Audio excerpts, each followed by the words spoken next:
Hello, welcome back. आज हम topic पढ़ेंगे हैज़र्ड्स ऑफ इलेक्ट्रिसिटी,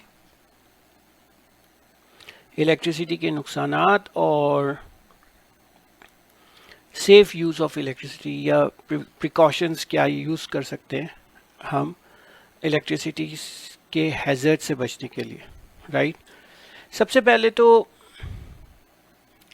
ये बात करते हैं कि जो है कि 50 वोल्ट्स ऑफ पोटेंशियल डिफरेंस जो होता है या वोल्टेज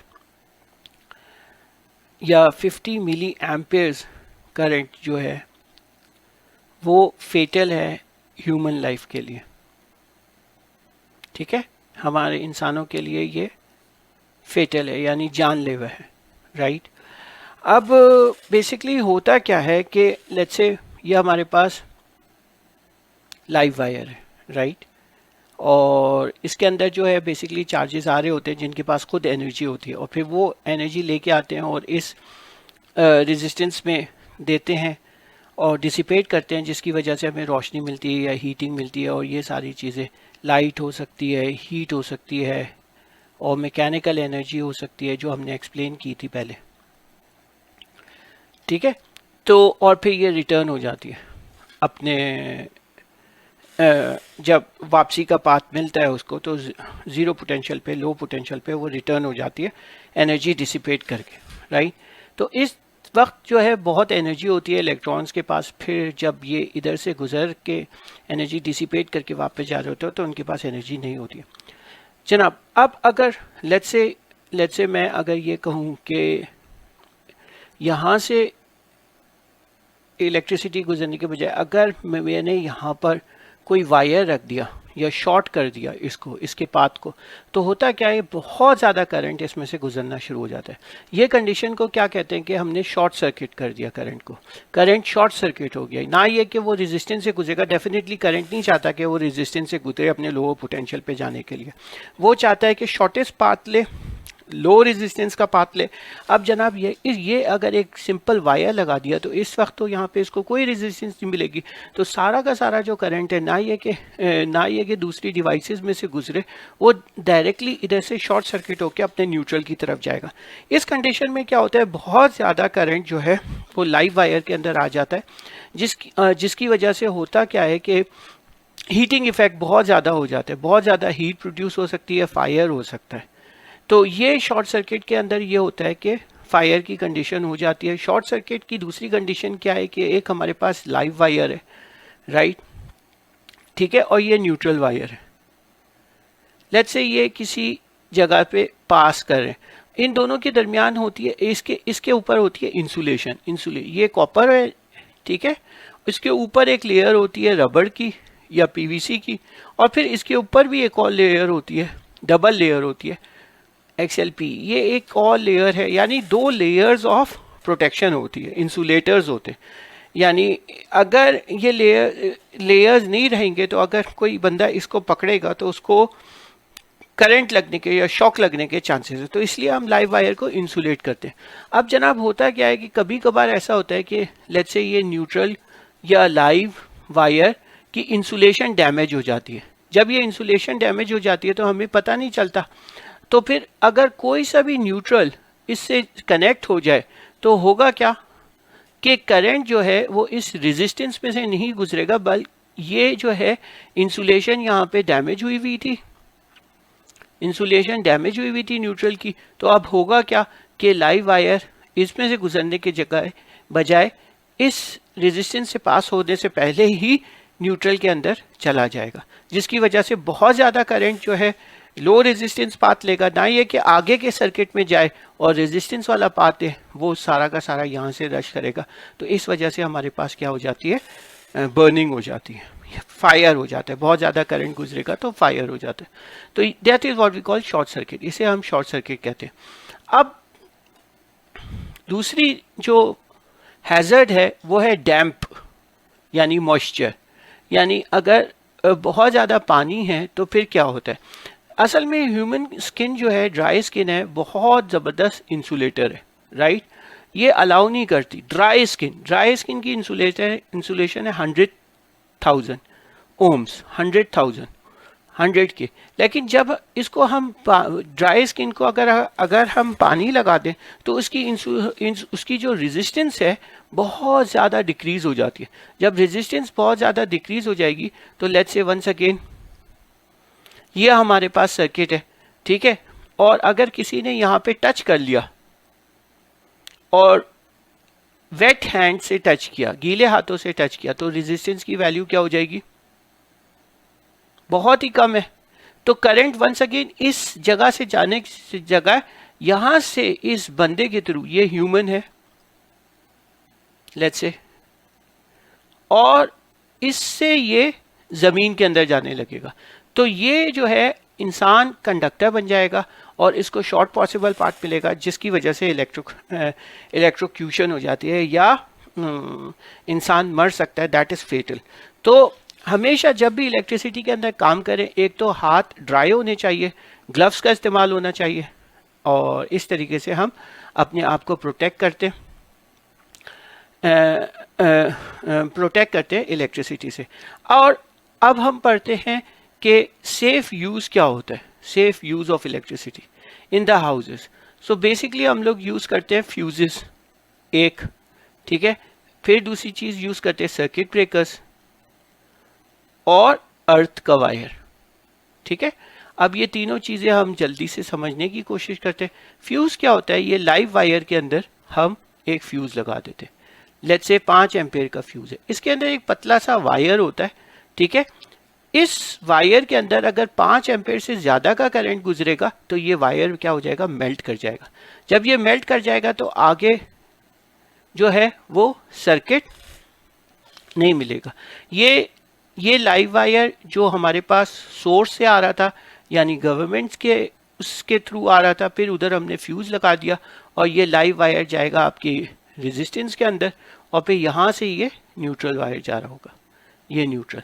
तो अब होता क्या है, लेट्स से फॉर एग्जांपल हमारे पास 60 वॉट के बल्ब है, राइट, और ये कनेक्टेड है 220 वोल्ट पे, राइट।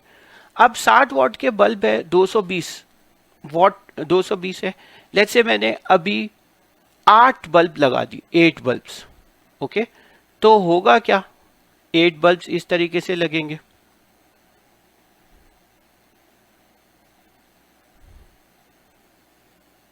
तो एक बल्ब में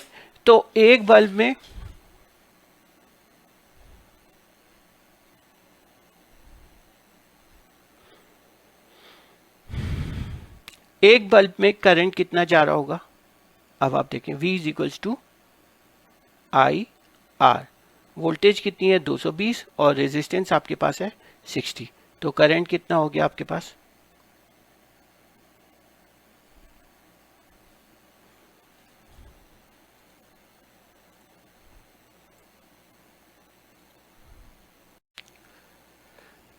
लेट्स से अब हमारे पास 60 वॉट का बल्ब एक मौजूद है, राइट, और वोल्टेज हमारे पास है 220 वोल्ट्स, ओके, जो घरों में यूज़ हो रही होती है।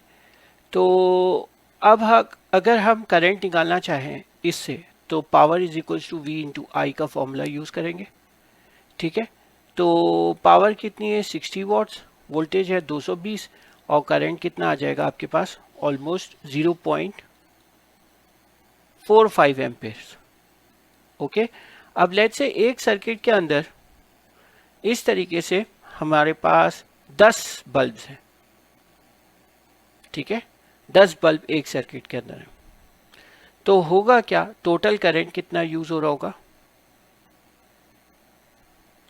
10 multiply by 0.45 is equals to 4.5 Ampere's.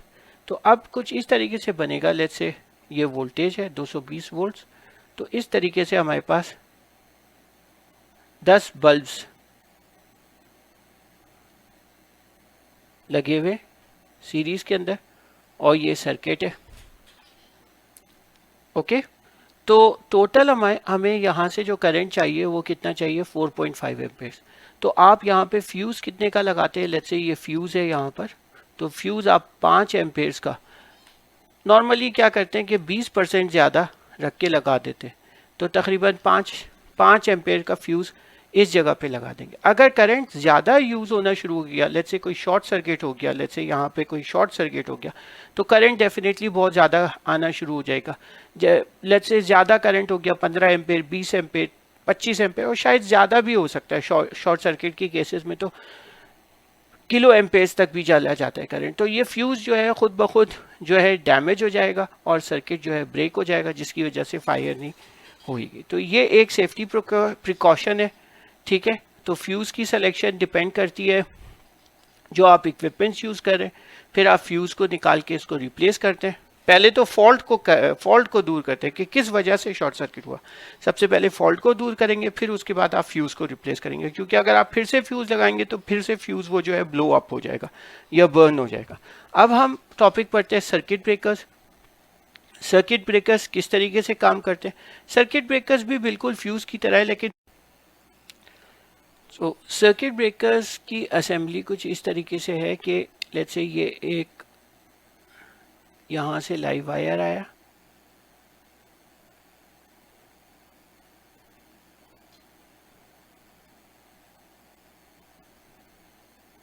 फिर ये इस तरीके से असेंबली में एक गया और ये कॉन्टैक्ट्स है, ठीक है, और फिर ये आपके एक्सटर्नल सर्किट को जा रहा है, एक्सटर्नल सर्किट, ओके, और ये आपका लाइव वायर है।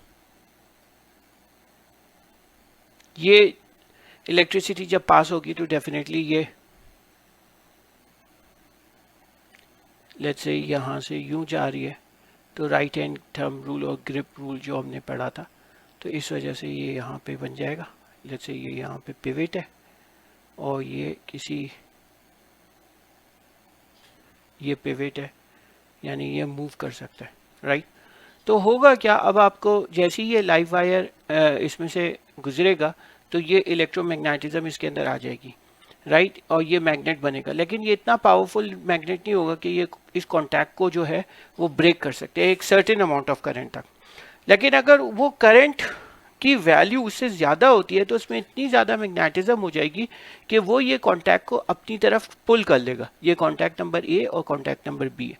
ए और बी नॉर्मल कंडीशन में क्या है कि करंट यहाँ से आया और यहाँ से यूँ चला गया। लेकिन जब इसके अंदर लेट्स से ये 5 एम्पेयर का सर्किट ब्रेकर है, जब इस 5 एम्पेयर से ज़्यादा करंट जाएगा, लेट्स से 6.5 एम्पेयर्स करंट जाने लगेगा, तो उसके अंदर इलेक्ट्रोमैग्नेटिज्म इतनी ज़्यादा हो जाएगी कि ये जो है इसको पुश कर लेगा अपनी तरफ खींचेगा, और ये जो पिवट ये असेंबली है ये हिलेगी और ये इसकी तरफ आ जाएगा, राइट। फिर उसके बाद क्या होगा कि और उसके साथ अटैच रहेगा जब तक कि ये फॉल्ट करंट इसके अंदर रहेगा। तो फिर सबसे पहले फिर क्या है, और सर्किट ट्रिप कर जाएगा, और फिर ये आप जब फॉल्ट इसको रिमूव करेंगे, फिर आप इसको वापस से स्टार्ट करेंगे, तो देन एंड ओनली देन ये चलेगा। ओके, आई होप सो कि ये सर्किट ब्रेकर का कॉन्सेप्ट क्लियर है। और फिर है अर्थ का, तो हमने आपको बताया था कि लेट्स से ये एक आयरन है, ठीक है, और इसके अंदर जो है रेजिस्टेंस होती है, राइट, और ये एक आपके पास लाइव वायर से कनेक्टेड है और एक न्यूट्रल वायर से कनेक्टेड है। लाइव और न्यूट्रल वायर जब सर्किट कंप्लीट होगा, लेट्स से यहाँ पे आपने स्विच लगाया, जब आपने स्विच को ऑन किया तो ये करंट आएगा, इस रेजिस्टेंस में से गुजरेगा और चला जाएगा न्यूट्रल की तरफ, और ये हीटिंग एलिमेंट नॉर्मल काम करेगा। लेकिन अगर ये हो कि लाइव वायर कहीं से डिस्कनेक्ट हो जाए या इसकी इंसुलेशन ख़राब हो जाए और ये इस मेटल कंडक्टर जो बाहर के मेटल से टच करने लगे, तो करंट इसके अंदर लीक करना शुरू होगा। अगर कोई बंदा इसको टच करता है, अगर इसको टच करेगा तो उसको शॉक लगेगा, क्योंकि फिर करंट जो है वो इंसान की बॉडी में से ज़मीन की तरफ जाने लगेगा, तो इंसान उसके लिए कंडक्टर बन जाएगा, जिसकी वजह से वो फेटल हो सकती है। या इसके ऊपर जो चार्जेस है, अगर स्टैटिक चार्जेस जमा होने लग गए तो वो भी इंसान के थ्रू डेसिपेट होना शुरू हो जाएंगे। तो इसलिए बेहतर यह है कि यहाँ पर इसलिए हम लोग ये करते हैं कि एक अर्थ का वायर इसके अंदर लगाते हैं। अगर इन केस लेट्स से ये ब्रेक होता है तो इसकी जैसी सरफेस पे आती है तो ये मेटालिक बॉडी से कनेक्टेड होता है, तो डायरेक्टली ये पूरा का पूरा करंट जो है वो ज़मीन की तरफ जाने लगता है। In spite of the fact कि अगर इस एंड पे हमारे पास फ्यूज भी मौजूद है। ये लाइव वायर था और ये फ्यूज था, तो फ्यूज भी कभी कभार इस ओवर करंट को या इस अमाउंट ऑफ करंट को सेंस नहीं कर रहा होता। फ्यूज में से भी गुजरते हुए वो